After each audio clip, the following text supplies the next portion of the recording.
Pakistan hockey का उरूज से जवाल बल्कि पस्ती तक का सफर जारी। फेडरेशन के मामला ताहाल हल न हुए। कौमी हॉकी टीम पर 10 साल की पाबंदी लगने का खदशा। दुनिया भर में धाक बिठाने वाली Pakistani hockey team world level मुकाबलों में क्वालिफाई तक नहीं कर पा रही। मैनेजमेंट के हालात मजीद बदतरीन हो गए। पाकिस्तान में हॉकी की दो फेडरेशन कायम हो गए।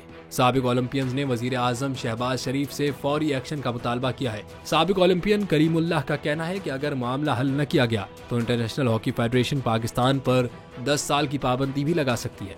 साबिक ओलंपियन हनीफ खान ने कहा कि अगर यही सूरत हाल मुसलसल 6-7 माह बरकरार रही तो वालिदैन बच्चों को हॉकी ग्राउंड भेजना छोड़ देंगे।